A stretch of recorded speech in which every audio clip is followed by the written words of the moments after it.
ভাবুন, আজ রাতেই যদি আপনার জীবন শেষ হয়ে যায় আর আপনাকে কবরের অন্ধকারে একা শুয়ে থাকতে হয়, সবাই চলে গেছে, আপনার পাশে কেউ নেই, আর ঠিক তখনই দুজন ভয়ঙ্কর ফেরেশতা আপনার সামনে হাজির হবে। তারা আপনাকে এমন কিছু প্রশ্ন করবে যার উত্তর ভুল হলে আপনার জন্য শুরু হবে কঠিন শাস্তি। কিন্তু প্রশ্ন হচ্ছে, এই ফেরেশতারা কারা, তাদের কাজ কি, আর আমরা কিভাবে নিজেদের প্রস্তুত করব?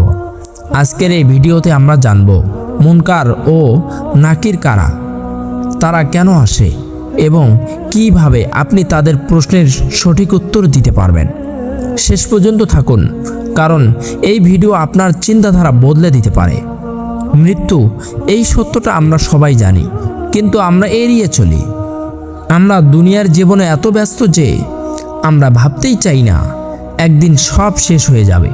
কিন্তু বাস্তবতা হলো, মৃত্যু হঠাৎ করেই আসে, না বলে, না জানিয়ে। এক মুহূর্তে সব কিছু শেষ। আপনি হয়তো হাসছেন, কথা বলছেন, আর পরের মুহূর্তেই আপনি মৃত। যখন একজন মানুষ মারা যায়, তার দাফন সম্পূর্ণ হয়, মানুষ কাঁদে, দোয়া করে, কিছুক্ষণ পর সবাই চলে যায়। আপনার প্রিয় মানুষগুলো, যাদের জন্য আপনি এত কিছু করলেন, তারাও চলে যায়, আর আপনি একা থেকে যান এক অন্ধকার সংকীর্ণ কবরের ভিতরে। এই সময়টাই সবচেয়ে ভয়ঙ্কর, কারণ এখান থেকেই শুরু হয় আসল পরীক্ষা। কবর শুধু একটি গর্ত নয়, এটা আখিরাতের প্রথম ধাপ। এখানে যা ঘটবে তার উপর নির্ভর করবে আপনার পরবর্তী জীবন। ঠিক তখনই দুজন ফেরেশতা আপনার কবরের ভিতর প্রবেশ করে। এই ফেরেশতাদের নাম মুনকার এবং নাকির। তাদের চেহারা এমন যা দেখে মানুষ ভয় পেয়ে যায়। তাদের চোখ জ্বলজ্বল করে, তাদের কণ্ঠ কঠোর। তারা এমনভাবে প্রশ্ন করে যে মিথ্যা বলার কোনো সুযোগ থাকে না। আপনি কি কখনো ভেবে দেখেছেন কেন এই প্রশ্নগুলো করা হবে? কারণ দুনিয়াতে আমরা যা কিছু করেছি তারই পরীক্ষা এখানে নেওয়া হবে। আপনি কি আল্লাহকে চিনেছেন? আপনি কি সত্যিকারের মুসলিম ছিলেন? আপনি কি রাসূল সাল্লাল্লাহু আলাইহি ওয়াসাল্লামকে অনুসরণ করেছেন? এই সব প্রশ্নের উত্তর এখানেই দিতে হবে। মুনকার ও নাকির তারা সাধারণ ফেরেশতা নয়, তারা আল্লাহর পক্ষ থেকে নিযুক্ত শুধু কবরের প্রশ্ন নেওয়ার জন্য। তাদের কাজ একটাই, মৃত ব্যক্তির ঈমান পরীক্ষা করা। যখন তারা আসে, তারা মৃত ব্যক্তিকে বসিয়ে দেয় এবং প্রশ্ন শুরু করে।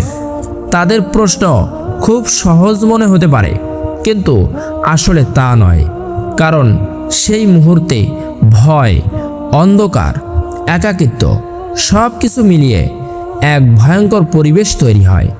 একজন মুমিন যে দুনিয়াতে আল্লাহকে ভয় করত, যে নামাজ পড়ত, যে গুনাহ থেকে বাঁচার চেষ্টা করত, তার জন্য সেই মুহূর্ত সহজ হয়ে যায়।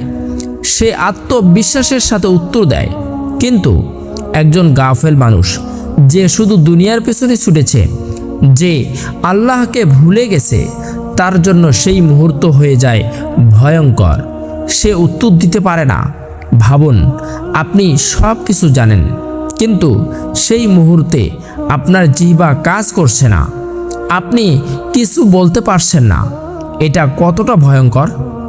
মুনকার ও নাকিরের প্রশ্ন শুধু প্রশ্ন নয়, এগুলো আপনার জীবনের ফলাফল।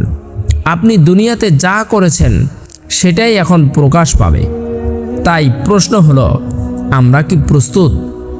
আমরা কি সত্যিই নিজেদের তৈরি করছি সেই দিনের জন্য? আমরা নামাজ ছেড়ে দিই, গুনাহ করি, তারপর ভাবি সময় আছে, পরে ঠিক হয়ে যাব। কিন্তু কে জানে আপনার মৃত্যু আজই হবে না? সময় খুব কম।